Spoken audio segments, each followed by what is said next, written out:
Hello, gorgeous ladies, and welcome to May's training. Now, we have covered information about the 7 feminine archetypes before, but I really want to dive into it again because I have been seeing so many themes lately with my one-to-one clients in areas of life where we put ourselves in a box and forget what us and our full power looks like. We forget how many different types of feminine expression there are. We forget that the stories that we were told about what womanhood means as a child does not mean that we need to embody them as an adult. We get to create our own version of feminine energy. And so for that reason, we're going to be covering the 7 feminine archetypes today. If you have not taken my course in the 7 feminine archetypes, but even if you have, this will give you such a good overview on what they are and how to integrate them into your life. So the 7 feminine archetypes were coined by Carl Jung, who's one of the founding fathers of psychology. He coined not these 7 feminine archetypes, but the idea of archetypes altogether and what they look like. And followers of his later developed a more feminine version of what he viewed as different archetypes of men. And that's how the 7 feminine archetypes were born. And it's basically a way to categorize the different modalities of womanhood, the different ways that we show up as a woman. And what I notice with a lot of women that I work with is however we grew up being shown what the feminine is, right? So whatever our mother was like, what our aunts were like, what our friends were like, we tend to think that either that's the only version of womanhood and everything else was wrong, or that we need to be the complete opposite. So depending on your relationship with your mother, you either behave very much like what her archetype was, or you turn into the opposite. So in my relationship with my mother, for example, she has a lot of sage energy, which will go through. She's very intellectual, a lot of mother archetype energy too. And so those are the only archetypes that I embodied for a very long time. I forgot what it is to be the wild and free maiden, to be the lover, to be the queen who really curates and commands her own life. So we're going to delve into each of these today so that you can learn how to connect with all of them. There's so many quizzes out there to figure out which archetype you are. We're not aiming for that. You're not one archetype. You're everything. You embody every single archetype. You are the sensual lover. You are the carefree maiden. You are the wise, intellectual, knowledge-based sage. You are the spiritual mystic. You are everything, and you get to tap into as much or as little of those archetypes as you want to. So first we have the maiden, and this is, in recent times, the archetype that so many women really struggle to connect with. So the maiden is the archetype that is playful. She is present, she's connected, she is focused on creating magic in her own life. She has a sense of openness and innocence. And so you connect with the maiden archetype when, let's say you're with your partner and he has had a bad day and he's moody, and you bring out a silliness and a sweetness which influence his mood, whether you meant it for it to or not. Or when you go to see a couple of girlfriends and you are laughing and being silly and being fully present and not caring what anybody else thinks, right? That's the maiden archetype. She is the sweet, innocent side of you that is able to be fully present with others, that is not focused on the stresses of life. And the reason we tend to struggle to connect with her is because right now we have more coming at us than ever before. Right now life feels more stressful than it has in a long time. So even though we have all these beautiful conveniences in life, and we are, if you're in Western society, which most of you are clearly not in a war-torn country. Everything is okay. We really do have it good, but our nervous system doesn't always know that. And so being able to connect with being present in a world that wants you to work harder, faster, stronger, that wants you to, get 5 degrees and compete with men and pay for everything. And, this is a lot of the propaganda that we hear right now. The world is not focused on having you be present or experience pleasure in life. And that's the cornerstone for the maiden archetype. She is pleasure oriented. And I don't just mean in a sexual way, although it can be. It's more about pleasure in life, the way that things feel. right? Breathing deeply, meditating, that's pleasure. Connecting with your children and experiencing sunshine, those things are pleasure as well. And the maiden is amazing at connecting with it. So the way that you connect with her is to focus on the power of the maiden. So the way that you connect with the maiden is to let go of control. So it's almost like the maiden is curious instead of certain about everything, because again, she's present, she's pleasure oriented. So instead of planning everything to the nth degree, let somebody else do it. You want to go meet up with some girlfriends? Let them choose where. You want to go on a date with your partner? Let him plan the whole thing and be prepared to be surprised. It's romanticizing small moments in your life. It's buying flowers at the grocery store. It's choosing to dance around the kitchen when you're making lunch. It's being silly and playful and giving yourself permission to do that. That's how you connect with the maiden. It's allowing yourself to play.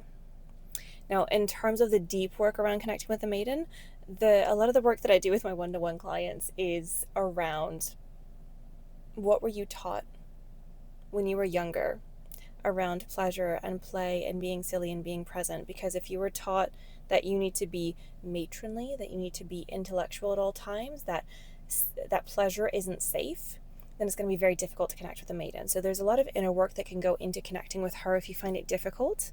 But at a surface level, sometimes just knowing that you get to give yourself permission to be silly and playful and pleasure-oriented and fun, to feel young again, sometimes simply giving yourself permission will help you to connect with her. Inner child healing can also be very powerful for connecting with a maiden. The next is the lover. So she is sensual. She is pleasure-oriented in a different way than the maiden. The maiden's is fully innocent. The lover, maybe that or maybe not. She's highly, highly magnetic. She's desirable. She owns her body. She doesn't just do things. She draws people in. People are drawn to the lover. Marilyn Monroe was like a perfect combination between the maiden and the lover. That's what made her so irresistible. And this, by the way, is a very good point. So our ability to be unpredictable, our ability to connect with different sides of ourselves as a woman is part of the magnetism, because it's complete authenticity. So if you see a woman giggling innocently at something and then putting her hand on her partner's knee and going up a little bit too high at dinner, nobody else can see, but you see, right? You see her flirting. You see her touching him. You see him looking him in the eye. And then 2 seconds later, she's giggling at something else. There's a duality there that's very, very sexy. Not just to other people, but to you. You will find it fun to connect with different archetypes simultaneously. And when we're only connected to one archetype or two, normally there's an element of inauthenticity. Normally it's because we're not truly connecting with ourselves, because again, you embody all of these archetypes. Everybody just has different levels, different percentages, if you will, of what archetype we relate to the most, but you are all of them. And so when you give yourself permission to connect with all of them at any one time, to flip back and forth, that ends up becoming very, very magnetic to other people. So back to the lover. The lover is your sensuality. She is activated when you give yourself permission to be seen, desired, or ravished even, right? Many women struggle to connect with the lover because they were taught that if you are, and we spoke about this in our sensuality training in February, a lot of us were taught that if you are too sexy, if other people are looking at you, then somehow that's wrong. And so we try to control other people by dimming our level of sensuality and connection with ourselves, just so that nobody hits on us, just so that we don't get looked at too much, just so that we don't feel like we are slutty. Because how often did you hear that word growing up, right? So part of connecting with the lover is allowing ourselves to be looked at without worrying about what other people think. A woman can connect with the lover archetype when she is able to set boundaries with other people. So I go on meetings all the time with mostly male clients in recruitment, and whilst I dress professionally, I am not worried about whether they hit on me because I know exactly how to set boundaries in place. So whilst I watch my words and I don't show up with cleavage and I am professional at all times, whilst I do that, I am not worried in the back of my head about whether they think I'm sexy, because it's actually none of my business. I get to embody exactly who I am. I get to be as much of the lover archetype as I choose. And if somebody else is drawn to that, that's a them problem, and I'll set a boundary really fast because I'm a married woman.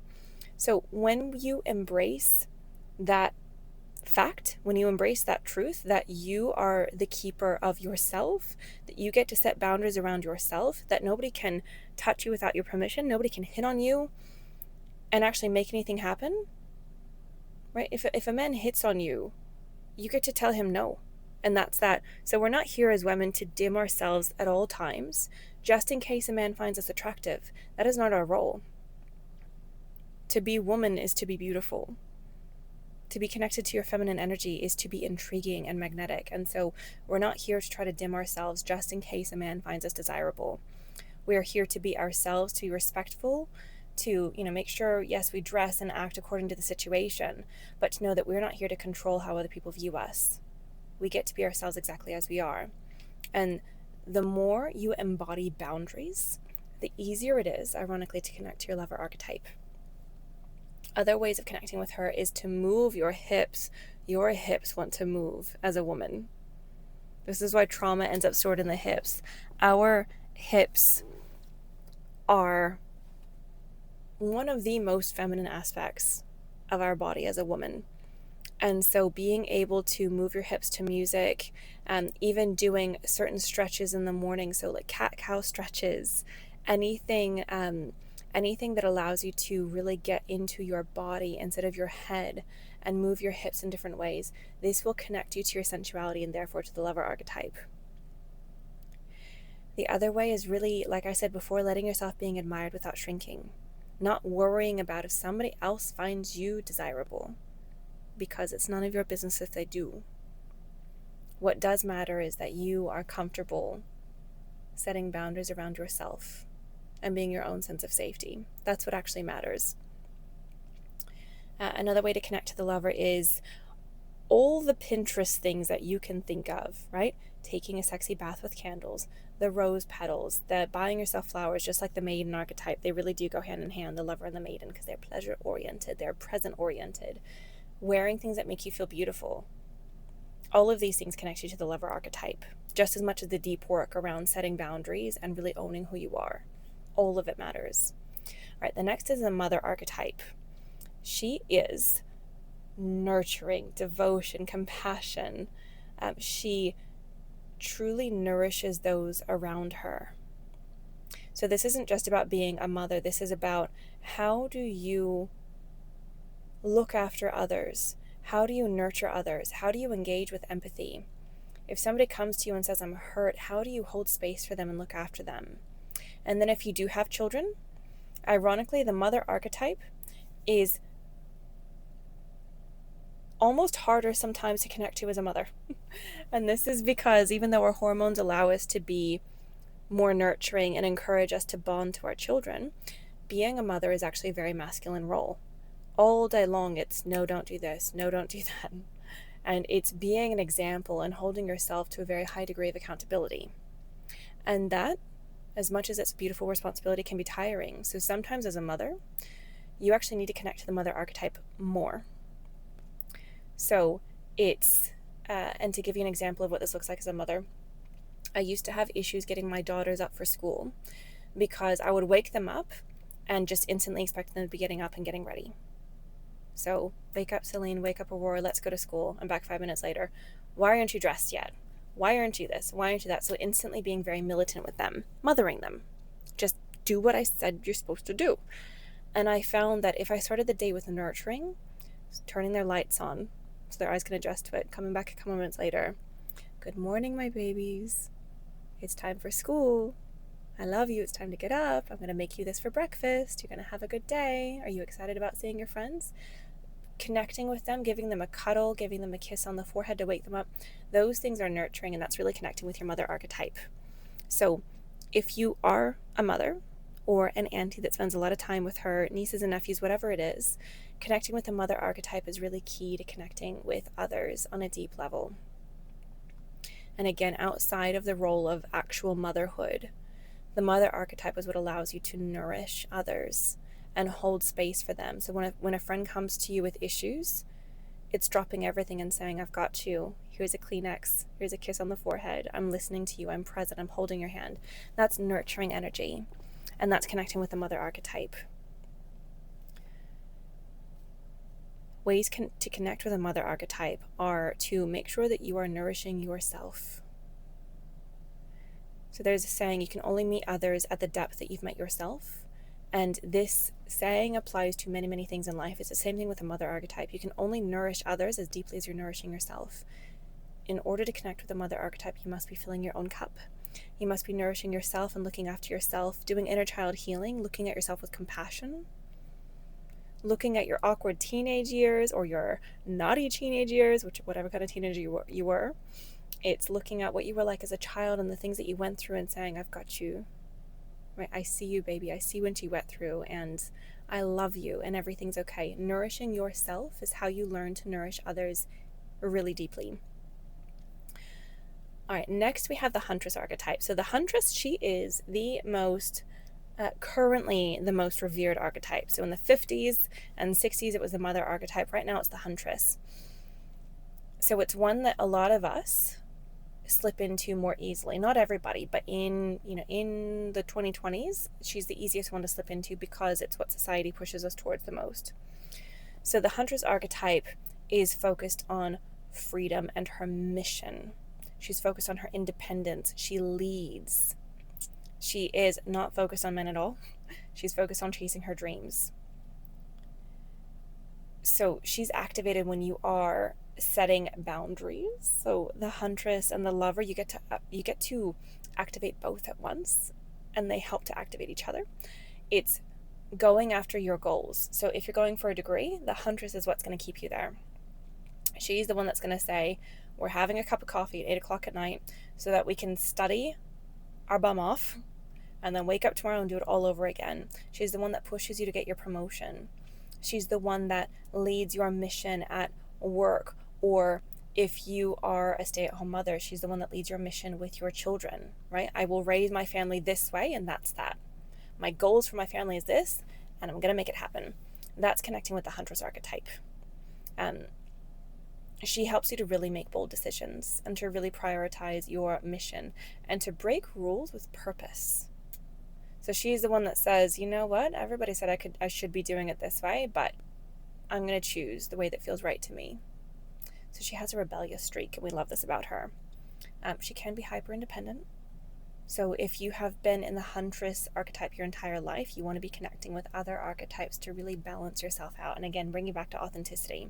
Because as women, we are not meant to be chasing everything 24/7. We are not meant to be goal-oriented 24/7 and action-oriented 24/7. We have all of these different facets, and this is why the archetypes are so powerful. It's a real coming home to yourself.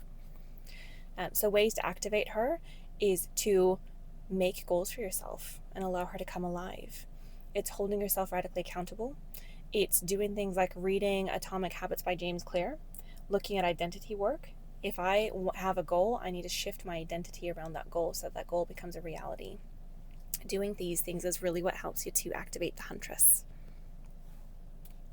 Next, we have the Mystic. The Mystic is rare. She's becoming more common now, but she's quite rare. She is the part of you that is intuitive. She's the part of you that is spiritual, mysterious. She is very inward focused.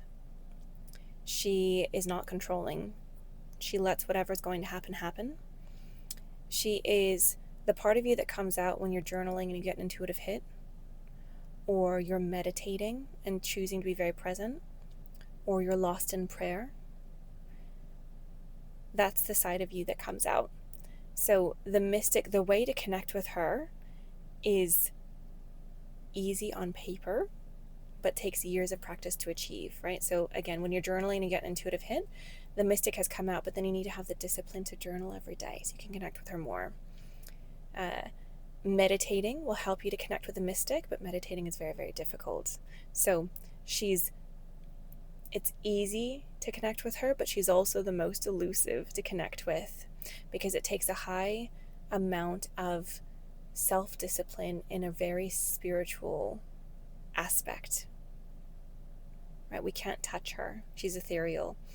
And the mystic is the one that guides you. So if you were to wake up in the morning, do some journaling, do some meditation or prayer about what your goals are, and then hit the ground running with work or with university or your business, whatever your goals are that day, then you've just gone from the mystic to the huntress. So you can weave archetypes in and out of your day in a way that's very, very fluid. All right, next we have the Queen. The Queen is what my Lead Like a Queen course is based on. So she has a shadow side just like the rest. I'm not going into shadow sides today because I want this to feel kind of light and easy and just really get your mind thinking about who you are day to day. I want this to be more of an identity work training than anything else. So she does have her shadow sides, but the Queen is brilliant. She curates her life. She is leadership. She is sovereignty. She is discernment. She is your high standards. She is the one that says no to the wrong relationships and no to the wrong opportunities and yes to all the right ones. She's the one that walks into a room and says, I'm going to assess if I like you. And just trust that you like me, and if not, we're not meant for each other, because I work so damn hard on myself. I know that I'm magnetic. I know that I'm interesting. I know that I'm kind. I know that I'm authentic. And I trust that the right people will come to me. She is the one who curates a very specific life with her partner. So the Queen is very focused on legacy building. So the Queen is who you tap into when you are choosing your partner. The Queen is who you tap into after you get married, so that you can build a legacy with your partner. She's very focused on, if I am the Queen, then you are to be my king, and therefore we have to hold ourselves to high standards. And she's also, as a side note, the side of you that is fashionable, magnetic, and commands a room.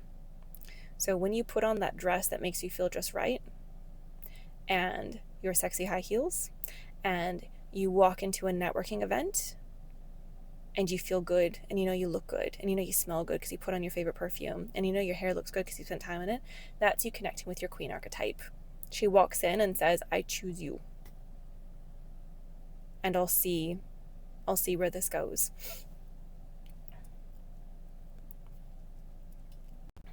So ways to connect with your Queen archetype are vision boarding for yourself, and if you're in a relationship, family goals, relationship goals, what you want your life to look like with your partner. The Queen holds a vision and then curates her life around it. So really connecting with your vision, your values, and who you are as a person will connect you with the Queen archetype. Another way is to start curating your life. The Queen archetype and curation really go hand in hand. It's part of the reason why I chose this group to be called the Curated Collective. We're a collective of women that curate our lives. A question you can ask yourself is, would the Queen version of myself entertain this? Would the highest version of myself tolerate this behavior, or go to that event, or make friends with this person, or date that man? What would she choose? So again, because the Queen archetype helps you to curate your life, and she is so specific about how she lives, she's a brilliant one to connect with when you are at a crossroads and you want to make a decision. And then lastly, we have the Sage. So the Sage archetype represents wisdom, knowledge, insight. She is the woman she's like Amal Clooney, right? She is like pure Sage archetype. So it's the woman who is connected with her learning, with her development. She's hungry for knowledge and growth. So simply by being in this container, you are connecting with your Sage energy, because you're focused on growth, expansion, wisdom, collecting knowledge, utilizing that knowledge, applying that knowledge wisely, hopefully sharing that knowledge with others. When you join a hypermind and you learn and then share that knowledge with others who aren't in the hypermind, which is what I do with my friendship circle all the time. I was in this hypermind. This is what my mentor said. Isn't that interesting? Have you heard of anything like that? What books are you reading lately? Right? Sharing these things is an absolute precious gift for other people too. This is how we influence others and change the world. And you do that through the Sage archetype. So ways to connect with her is looking at what your values are, looking at what it is that you enjoy, and then expanding your knowledge around those particular areas. So if you enjoy gardening, it's reading about gardening. If you enjoy self-development and psychology, it's reading about self-development and psychology. If you enjoy, like my husband enjoys space and technology, and so we watch documentaries together about it. So it's thinking about what actually serves you, what do you enjoy, what lights you up, and how can you expand your knowledge in those areas through podcasts, YouTube videos, discussions, networking events, whatever it is. It's giving yourself full permission to expand your knowledge in those areas. That's how you connect with a sage. So in conclusion, beautiful women, the more archetypes you connect with day to day, the more you're coming home to authenticity, the more you're coming home to who you truly are as a person. So I would love to hear from you, and you can drop this in the group. What archetype you feel like you resonate with the most, which one feels the most difficult to connect with, and what exercises you might want to try to connect with other archetypes in future. Thank you for listening, ladies, and I can't wait to drop the next training next month.